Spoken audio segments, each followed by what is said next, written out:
Hi people, as you know, I need a visit to Kremlin to picture the mud flood evidence inside of it, but as you can see the huge line wouldn't let me have a chance to do that time, so I decided to visit it and attach the new footage in the second part of my notorious documentary.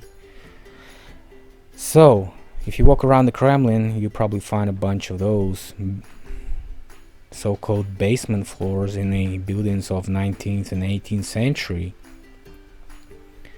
And you know, you can't find anything older around the Kremlin, so everything is like 17th, 18th and 19th century. So those pictures that showing us so-called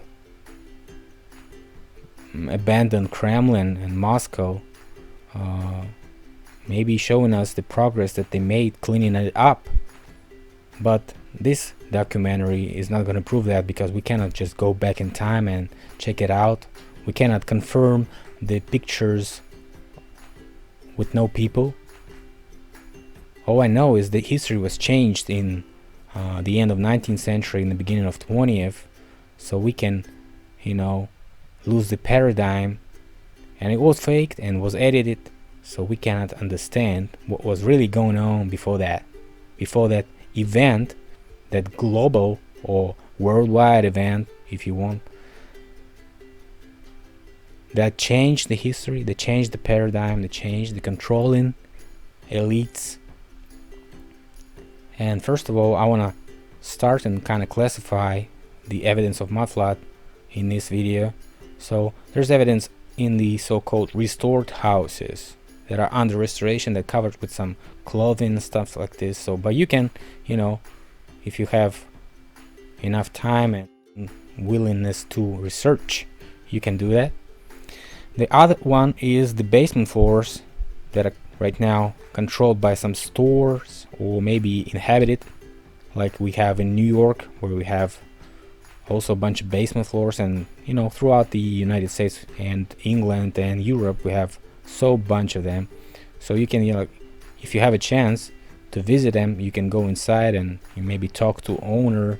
Maybe he can show you around, and you can find that those basement floors are not that simple as they look. So the Kremlin, what is wrong with Kremlin? Kremlin is so high, so you can see the relatedness of the people walking around. And if you go all the way to the top through this bridge, you can visit actually the Kremlin. And you know what? I've been showing you, the pictures show that the floor is even up on the top of this tower bridge, right? And this is all the way to the left and to the right. So the Kremlin is buried on the top. It's buried. But you can say, oh, all right, that could be a hill or something. I'd say, okay. So I went to the countryside to picture some evidence here, and we're gonna start with this excavated first floor of this church. It's not excavated much, but I think they have another buried floor underneath. This is supposed to be proven yet, but anyways. So the last one is excavation. As on this church, the excavated churches are all around Russia, and probably some of them are also in Europe, if of course they are not renovated that much, so you cannot see that. But as for example, this church was excavated, and you can see about 3 meters of excavation here underneath where I'm walking, and it's all around this church. So they excavated it because this is not a basement floor. It was hard to maintain a church with no basement floors as a basement floor church. Okay, you have to understand that it ruins the walls if they are not having enough insulation. But those people in this church just yelled at me for me walking around, and you know, didn't let me picture it. They even called some policemen. As you can see them on the left, they already there and warned me not to picture here anything. I said, you don't have any, warning signs here for not to picture. They say this is not really my problem, so I wanted to walk away. So I walked around this church, and here in front of me is the whole Salanka street, and so-called famous Salanka quarters. They're famous for having officially announced that they have these underground facilities all around, and this is just a few steps from this church. So we're supposed to believe that this church was, I don't know what, but I think it was buried, just like those underground facilities, which could be the streets and of the ancient cities of Moscow, because Moscow have a bunch of it. So talking about excavation and this, what could be burying stuff, so they supposed to be starting the excavation. So it's not like a soil instability, right? Because if you build some construction like this, some complex construction like this, you're supposed to know all these soil laws of physics, how soil moves, how all this stuff, how to what is the thickness of the walls, what is the thickness of the basement blocks, and all this stuff. You're supposed to know all of this if you're an engineer. Otherwise, you cannot be, building something like this, because it's very hard to believe that those engineers were so, dumb not to know about the soil instabilities, and so their buildings would be, sinking inch by inch each year, and they're supposed to be like, they didn't know that.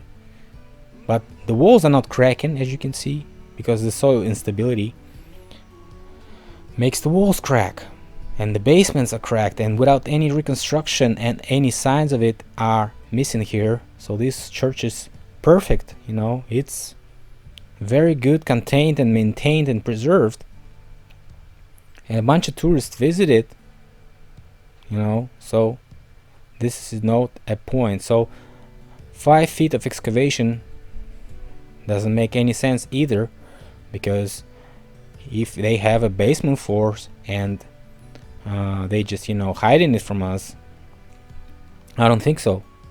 I think they're using it, but they don't showing it to the outsiders. I think that's it, because if you look to this bell tower on the right, it has a buried arc in it, and if you match this arc to the basement floor, which is not showing here because it's not excavated, you can understand that that was probably the height of the building, and it was with another floor which is not right now buried. So how could that happen, that those people are using this church right now and not knowing anything? Are they so dogmatic, or they cannot see that this is a buried ark? Who can, who can say that this is not a buried ark? What would you do this building so small for? So let's kind of walk around and see if we have any more evidence of buried floors. As you can see, this church is close to some type of a lake. I think it was just a creek, which is right now filled with water. So it's like not a natural huge lake here. There's nothing like more than a stream, maybe little, and that's it. So I don't know what could be a reason for this lake to be like this. I think this is just a huge flood came, and this is the way that the water was, flushing. So maybe towards some direction which is close to this church, and that's why this is all buried. I don't know what else to explain. If we walk around, we also find that pretty mansion here, which was supposed to be So this pretty mansion has a history since the 16th century. So it's kind of older than in ordinary you are able to find in Moscow. So it's like first it was pretended to be the Boris Godunov's, who was Russian, one of the Russian czars also, and he also built these wings close to this mansion, 2 wings houses, and the church itself, and they call it the God's transferment, I think. So it was like a huge wall around it, but we don't have any wall right now, as you can see. So it was called the fortress. I think it was even a stop fortress, I don't know, but we don't have anything right now, so we cannot, kind of prove that. During the so-called muddy times, there was a stop of Dmitri, who was like a Polish fake Russian czar, and he was pretending to stay here with his wife, and maybe not wife, but the Marina Mnishik. So in the 17th century, the Peter I let this house to be the Boris Golitsyn, and so he's kind of restored the house. The huge house in this Bolshevizome, Golitsina, which was supposed to be built in 1784. This one, right? So, and it was also built 2 small houses, as I said before, on the winds. So the Pushkin, the famous Russian poet, been here a couple of times, and he wrote the Evgeny Onegin famous poem, and so this was supposed to be the Onegin's house. This is a Pushkin, and the mansion nearby, which I could visit maybe a little bit later, was supposed to be Larin's house. But in this mansion, even Napoleon was standing here on the 13th September of 1812. So it was kind of interesting to me to visit this house and to see what's inside, to understand if this is really 18th, 19th century. Could there be any mudflood evidence inside? Because very pretty house, very pretty mansion, a bunch of these burial mounds around it. I can see them, they're still here, and buried windows showed me that I should go inside and check it out. Luckily they had a visit time here, and it was kind of a museum, so we bought a ticket and went inside to see what could be proving us that we are right. So we didn't go to the small houses with those small evidence, although we can see some signs of something. We went to this big house, and it really yes, it has 1784 on the top of it. And small houses have basement floors, as you can see them, but this is the Golitsyn himself. He was building this mansion. A whole bunch of these Malta crosses here, and this is Pushkin again, famous Russian poet. So this is me. You're supposed to descend to look inside this mansion. So as you can see, the level is very low. Okay, so you walk around all these different rooms that's supposed to have artifacts of 19th century and even older ones, but generally it's all fake and made up stuff, although some artifacts like this light bulb is very interesting. I thought that was a griffon there, but that was not. A bunch of those stars on the floors. Probably they are Masonic. A bunch of ruinistic pictures where people walking around those antique columns and all this stuff, or maybe ruins like this one. So it's like they like mocking us, I think, showing us all these antique pictures here. But anyways, this is the way the place is supposed to be looking in the end of 19th century. A whole bunch of this symbolism everywhere. I hope I be a symbol reader to understand what all they mean, because it's supposed to mean something, and everything matters. Everything on those paintings, on those desks, have something to say.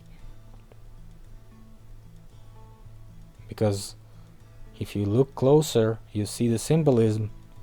Although you don't understand it completely, but you understand it does mean something. All those cones, all those angels. This is not just like this. And putting those pictures inside is not for fun. All those Masonic pictures here. The books inside that you cannot touch, you cannot read them. A bunch of pictures of unknown men and plans of ancient cities. It's all supposed to be researched. You can go to this Masonic room and you can see like a whole bunch of artifacts here. Of course they don't show us everything, but they show us something. So this Duke was a complete Mason, just like Pushkin was, and the symbolism of crow here, just what I've been talking about. This was the end of the previous civilization, and they had it removed by those who we know right now as Masons. Maybe not all the Masons were in this conspiracy, but somebody supposed to be the one who are implementing all this new stuff, all those new arts, new sculptures, new editions of books, and new editions of houses, renovations, and all this stuff. So really important to understand the symbolism, to read those people, to read what is fake, what is not. Because looking at those portraits, if you don't know those people, if you don't know their stories, you cannot understand what was edited, what was not, right? And they don't let people to touch the books, to read the books. I think mostly all those books are just fake books, but who knows, maybe some original books are still left in those libraries. So this is not just the end of the research, guys. You have to look around the books in the museums, you have to look around the pictures, you have to look around, and not just for the buried floors, but to see if there's any symbolism that's showing us that this was really the case. Okay, because people start and criticize us for just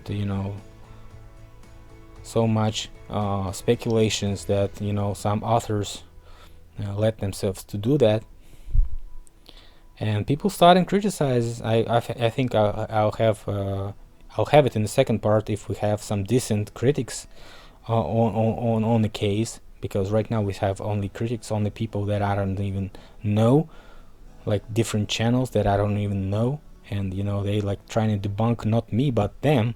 So I don't know what to answer that, because I was not supporting totally what was in those films by those authors. I try to make my own, and that's why I don't try to be affected by anyone else.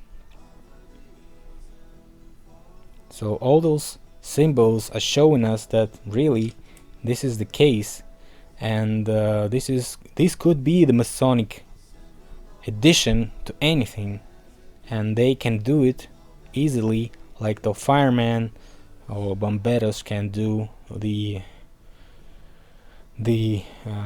intentional burning of evidence. Masons can do the intentional inverting of the sense in ancient literature, ancient art, sculpture, and everything else, and architecture, of course. So that's why they call themselves Masons, I think, because they can invert and rebuild any ancient construction and use it. Look at the toys of the 19th century. Those kids play with those small thing, and they could be, handmade or could be produced. Who knows? This is really a tough job to do this. As you can see, it's all detailized and very, very good quality, very decent quality. So kids played with all this stuff, and there's even a picture of one kid, but I don't think it's very old. And we see some toys are still left, so it was kind of decent quality, and I wouldn't say that they were saving on their kids. I think their kids having all they could have because they were kids of noblemen. So if you descend the ladder, you can see some arrows in construction where windows are sticking in the ladder.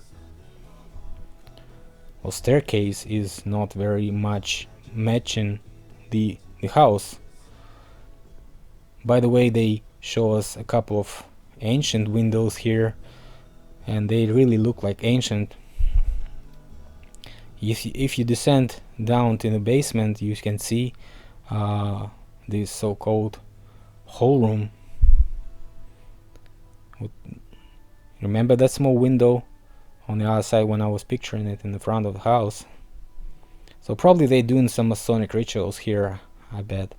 But here you can see the window in the basement, and another window which is not matching the construction, right? You can see it's something that was rebuilt here. So this is the end of this excursion, and I was lucky to find those pictures of renovation here. They left it all in the end of the excursion. You can see them, all those pictures are here, and they showing us that they were rebuilding also the basement floor, so-called basement floor. And as you can see, it's not a basement floor, it's really a huge floor underneath, and maybe they have a basement floor underneath, who knows, because it's a huge reinforcement that they done here. Look at the windows, they didn't have any heaters, so how could they hit the house? I was asking those people, how could you hit the house? And they said, oh, we don't know. That's basically what they say. We're gonna talk about the hidden systems of ancient houses a little bit later, maybe in the third or fourth part of this documentary. But the first part should be ended with this street near the Solanka district. As you can see, those houses look completely excavated from the side and buried from the front of it. So it's not very hard to understand that this was excavated, and the level of ground shows that this evidence is correct. So is this house. So excavation is not just, an ordinary thing. Excavation was done where it could be done or could be done cheaply, and they did it. Where they could be doing it, they didn't do it, because maybe that could be revealing some evidence. People didn't want it explained too much, so they did it the way they did it, and we cannot, judge them. Just imagine how to completely unearth the whole city, right? So they did it the way they was cheaper and was more effective for them, because excavating the streets is just a half of the deal. You have to excavate the basements and unearth them, so it's like very expensive job. So a bunch of those excavated streets here, and they are not leveling with the actual level of the ground of the road, and this is of course doesn't match with the horse crap theory, even though, as you can see, this church was outside the big roads where no horses could be producing so much crap. There's still a good explanation of cultural layers, but they don't work very much, because once you start excavating, you don't see cultural layers, you see just ordinary clay everywhere. So those excavated streets could be done just for, avoiding the crap also, right? Because the crap would be falling down from those roads to the bottom and completely flooding all these areas. You could be using those houses, because horse crap is the best theory that they have right now, right? So no cultural layer, no horse crap. So see you in part number 2, guys, because we're gonna review more.